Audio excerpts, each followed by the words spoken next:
அனைவருக்கும் காலை வணக்கம். இன்னைக்கு மே 13ஆம் தேதி. இந்தியாவின் தலைசிறந்த பரதநாட்டிய கலைஞரும் பாரம்பரிய நடனம் இசையில் புரட்சியை ஏற்படுத்தியவருமான தஞ்சாவூர் பால சரஸ்வதி. தஞ்சாவூர் பால சரஸ்வதி எந்த ஊரில் பிறந்தாங்க அப்படின்னா சென்னையில் இசை குடும்பத்தில் 7வது தலைமுறை கலைஞராக 1918 மெட்ராஸில் இந்தி பிரச்சார அமைப்பு தக்ஷண சித்ரா துவங்கப்பட்ட வருஷத்தில் இவங்க பிறந்திருக்கிறாங்க. இந்தி பிரச்சார அமைப்பு முதல் வகுப்பு முடிஞ்ச வருஷம். குழந்தை பருவத்திலேயே இசை கற்க தொடங்கினார். 4 வயதாக இருந்தபோது பிரபல நாட்டிய கலைஞர் தஞ்சாவூர் கந்தப்ப பிள்ளையிடம் தீவிர நடன பயிற்சி தொடங்கியது. இவரது கலைப்பயிற்சிக்கு தாய் உறுதுணையாக இருந்தார். நடன அரங்கேற்றம் 7 வயதில் காஞ்சிபுரம் கோயிலில் நடந்தது. வயதுக்கு மீறிய முகபாவனைகள், மிகவும் கடினமான நடன அசைவுகளை அனாயாசமாக செய்து அனைவரையும் பிரமிப்பில் ஆழ்த்தினார். குழந்தை மேதை என்று புகழப்பட்டார். அந்த காலத்தில் நடனம் ஆடுபவர்கள் பல இன்னல்களுக்கு ஆளானதால் பரதநாட்டியம் நசியும் கலையாக மாறியிருந்தது. ருக்மணி தேவி போன்றோரின் முயற்சியால் திரும்பவும் உயிர் பெற்ற பரதநாட்டியத்தின் முதல் தூணாக இவர் கருதப்பட்டார்.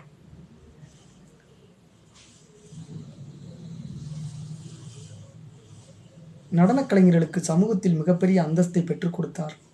கோயில்களில் மட்டுமே நடைபெற்று வந்த நடனக்கலையை வெளி இடங்களிலும் பரவச் செய்தார். இந்தியா மட்டுமின்றி வெளிநாடுகளிலும் பரதநாட்டியத்தின் புகழை பரவச் செய்தார்.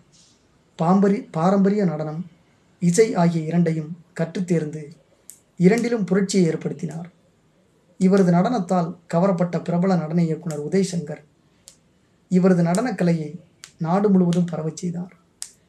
தனது குடும்பத்திலேயே தென்னிந்தியாவுக்கு வெளியே முதலாக கலை நிகழ்ச்சி நடத்தியவர் இவர்தான். முதலில் 1934 கல்கத்தாவில் இவரது நிகழ்ச்சி நடைபெற்றது. ஜம்பு மகாராஜ், டேம் மார்க்கட் பாண்டெயின், மார்தா கிரஹாம் உள்ளிட்ட புகழ்பெற்ற சர்வதேச விமர்சகர்களின் கவனத்தையும் மரியாதையையும் பெற்றார். உலகின் தலைசிறந்த நடனக் கலைஞர் என்று போற்றப்பட்டார். 1960களில் இவருக்கு சர்வதேச அங்கீகாரம் கிடைக்கத் தொடங்கியது. ஆசியா, ஐரோப்பா, அமெரிக்கா என உலகம் முழுவதும் இவரது நிகழ்ச்சிகள் நடந்தன. பல்வேறு கலைக்கல்லூரிகள், பல்கலைக்கழகங்களில் நடன ஆசிரியராக பணியாற்றவும் நிகழ்ச்சிகள் நடத்தவும் 1980களில் அமெரிக்கா சென்றார். சென்னை மியூசிக் அகாடமி தந்த ஊக்கத்தால் அந்த அமைப்புடன் இணைந்து நாட்டிய பள்ளியை நிறுவினார். இவரது நடனக்கலையால் ஈர்க்கப்பட்ட சத்யஜித் ரே இவரை வைத்து பாலா என்ற குறும்படம் தயாரித்தார்.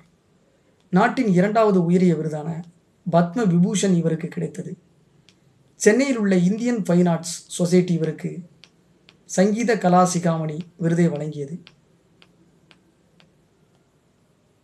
சங்கீத நாடக அகாடமி விருது உட்பட ஏராளமான விருதுகள், பட்டங்களை பெற்றிருக்கிறார். உலகளவில் பல கௌரவங்களை பெற்றிருக்கிறார்.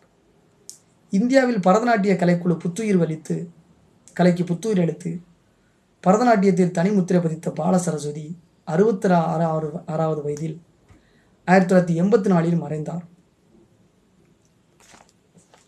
வங்காள மாகாணத்தில் உள்ள பிரீத்பூரில், அது வங்காள மாகாணம் இல்லை, அது கொஞ்சம் குழப்புது, அது வேண்டாம். இந்தியாவில் பரதநாட்டிய கலைக்கு புத்துயிர் அளித்து பரதநாட்டியத்தில் தனிமுத்திரை பதித்தவர் பால சரஸ்வதி. 66வது வயசில் 1984 மறைகிறாரு. மறைஞ்சு போகிறாங்க இந்த அம்மா. புகழ்பெற்ற பரதநாட்டிய கலைஞர் பால சரஸ்வதி சென்னையில் பாரம்பரிய இசை குடும்பத்தில் 7வது தலைமுறை கலைஞராக 1918 பிறக்கிறாங்க. 18 பிறந்து 1918 பிறந்து 1984 இறந்துடுறாங்க. இதுக்கிடையில் பல்வேறு வகையான இசை நடன சாதனைகள்லாம் புரிகிறாங்க. பரதநாட்டியத்தில் இவங்க புகழ்பெற்றவங்க பால சரஸ்வதி என்பது ஒரு முக்கியமான தகவலாக இருக்குது என்பதை தெரிவித்துக்கொண்டு, இவரோட திறமையை பார்த்து இவர் குழந்தை மேதை என்று புகழப்பட்டிருக்காங்க. இதெல்லாம் முக்கியமானது. இதையெல்லாம் கற்றுக்கொண்டு இந்த ஒரு மாபெரும் ஆளுமையை இந்த மே 13 செவ்வாய்க்கிழமை சந்தித்த மகிழ்ச்சியோட இந்த நாள் இனிதே நிறைவு செய்யப்படுகிறது. நன்றி, வணக்கம்.